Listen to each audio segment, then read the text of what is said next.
ना समोसा, ना पकोड़ा और ना ही चिकन। आज आपके साथ बहुत चीप प्राइस में बनने वाला बहुत ही budget friendly, pocket friendly snack आपके साथ शेयर करने जा रही हूँ, जिसे आप टी टाइम में सर्व करें, रमज़ान में इफ्तार में आप इसे बनाएं, जब आपका दिल करे आप इसको बनाएं। और यकीन करें, ये जो आलू की टिक्की हम बनाकर तैयार करते हैं ना, उससे कई गुना बेहतर ये बनकर तैयार होते हैं।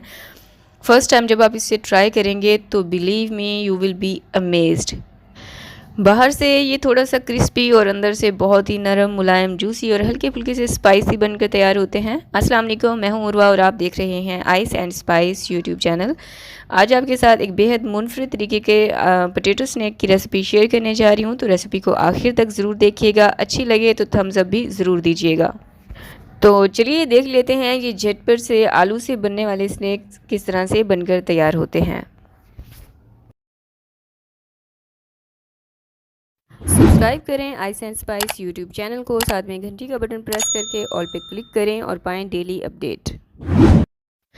तो जी बिस्मिल्लाह करके रेसिपी स्टार्ट करते हैं। यहाँ पर मैंने लिए हैं उबले हुए आलू, 2 बड़े साइज़ के आलू थे, लार्ज साइज़ के थे।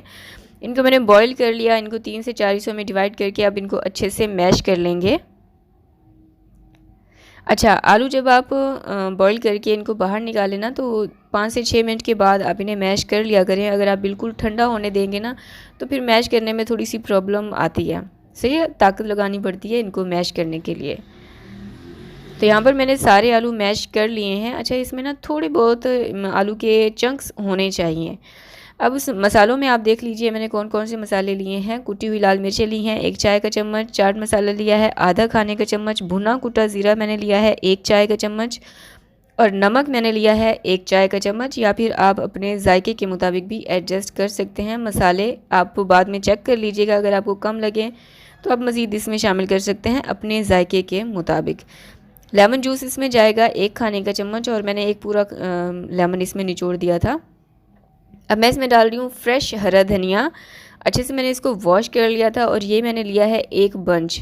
इन स्नैक्स में ना ये धनिया का फ्लेवर बहुत अच्छा आएगा। और अब मैं इसमें डाल रही हूँ कॉर्नफ्लोर 5 खाने के चम्मच। अच्छा, मुझे ना काफ़ी सारी मेरी बहनें कमेंट्स कर रही हैं कि भाई कॉर्नफ्लोर क्या चीज़ होती है। तो कॉर्नफ्लोर वो वाला मकई का, एक तो ये आटा होता है, सही है, फर्स्ट ये मकई का आटा होता है। दूसरा ये जिससे हम सूप को थिक करने के लिए जो इस्तेमाल किया जाता है ना, ये वो वाला कॉर्नफ्लोर होता है। तो बहुत सारे लोग कंफ्यूज हो जाते हैं, और रीसेंट जो मैंने रेसिपीज़ आपके साथ शेयर की थी उसमें मुझे कमेंट आप कर रहे थे। अब यहाँ पर मैंने लिए हैं 2 ब्रेड, इसको आपने सोक कर लेना है। अच्छा, पानी डाल के ना आपने इनको रखना नहीं है, बस आपने 30 सेकंड के लिए पानी इसके ऊपर डालना है, 30 सेकंड का वेट करना है, और उसके बाद आपने इसको अच्छे से निचोड़ लेना है। पानी इसमें नहीं होना चाहिए, ठीक है। पर्पस सिर्फ इतना था कि ये जो हमारे ब्रेड हैं ये अच्छे से नरम हो जाएं। अब सारी चीज़ें मैंने इसमें ऐड कर ली हैं। अब हम इसको करेंगे मिक्स, और बहुत ही इवनली आपने इसको मिक्स करना है, बहुत अच्छे से इसको आपने मिक्स करना है। एक एक चीज़ एक दूसरे के साथ रच बस जाए, इतना अच्छे से आपने इसको मिक्स करना है।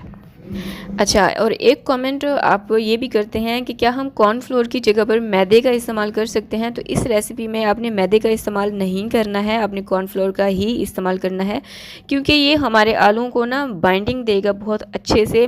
तो इसकी वजह से आपके जो स्नैक्स हैं जब आप इनको फ्राई करेंगे तो ये टूटेंगे नहीं, सही है। अच्छा, अब सरफेस मैंने थोड़ा सा ऑयल डाला है, इसको अच्छे से ब्रश की मदद से ग्रीस कर देंगे ताकि हमें स्नैक्स बनाने में ना आसानी हो।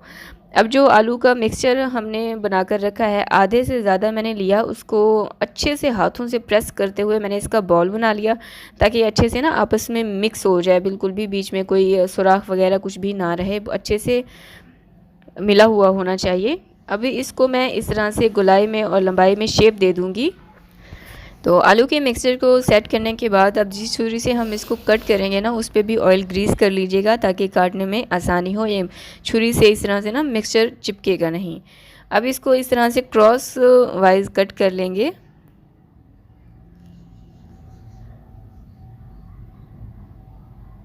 अच्छा, आप अपनी मर्ज़ी के शेप भी कट कर सकते हैं, जिस तरह से आप करना चाहें।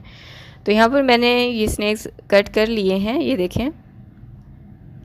इनको अलग अलग करके आप कम से कम भी 5 मिनट का रेस्ट दीजिएगा, उससे ना ये थोड़े से जो है सख्त हो जाएंगे, यानी कि फ्राई होने की पोजीशन में आ जाएंगे।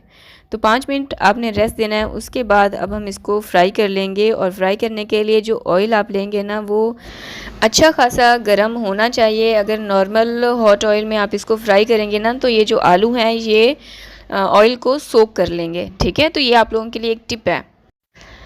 अब जब आप ये सारे स्नैक्स इसमें डाल देना तो उसके बाद आपने चूल्हे की आंच को मीडियम कर देना है, और मीडियम आंच पर आपने इसको तब तक फ्राई करना है जब तक ये लाइट गोल्डन नहीं हो जाते। अच्छा, जब आप इन स्नैक्स को पैन में डालने लगें तो आपने बहुत केयरफुली डालना है, क्योंकि एक तो ऑयल बहुत ज़्यादा गर्म होगा, और जब आप इसको डाल दें तो उसके बाद आपने 5 से 6 मिनट के लिए वेट करना है। एक साइड से ये गोल्डन हो जाए फिर आपने इसको पलटना है, क्योंकि ज़्यादा उलट पुलट की तो ये टूट भी सकते हैं। तो ये बिगिनर के लिए मेरी एक टिप है, सही है। तो यहाँ पर सारे स्नैक्स लाइट गोल्डन हो चुके हैं, ये देखें। और इनको मैंने एक पेपर पर निकाल लिया था, और इसको आप अलग अलग रखिएगा ताकि जो ऑयल है वो भी निचड़ जाए और एक दूसरे की भाप से ना ये नरम भी ना हो। तो यहाँ पर ये देखें, ये बाहर से हल्के फुल्के से क्रिस्पी और अंदर से बहुत यम्मी और बहुत ही मज़ेदार ये बनकर तैयार हुए थे। आप इनको टी टाइम में सर्व करें, या फिर रमज़ान में इफ़्तार टाइम भी आप इसको सर्व कर सकते हैं। अच्छा, मैंने इसके साथ बनाई थी टमाटर की चटनी, जो कि टमाटर, हरा धनिया, पुदीना, हरी मिर्चें और लहसुन के साथ बनाई जाती है। आप इसको दही की चटनी, जो हरा रायता होता है, उसके साथ भी सर्व कर सकते हैं। आप इसको केचप के साथ भी सर्व कर सकते हैं। और ये देखिए माशाल्लाह से अंदर से आप इससे इन स्नैक्स का लुक देखें, तो बहुत लाजवाब, बहुत इजी पीजी सी, बहुत ही बजट फ्रेंडली मैंने रेसिपी आपको दी है। आई होप कि आपको पसंद आई होगी। और यहाँ तक अगर आप पहुँच चुके हैं, वीडियो को लाइक नहीं किया तो वीडियो को ज़रूर लाइक कर दें भाई, किस चीज़ का वेट कर रहे हैं। रेसिपी को अपने फ्रेंड्स और फैमिली के साथ भी ज़रूर शेयर करें। Thanks for watching. अल्लाह हाफिज़।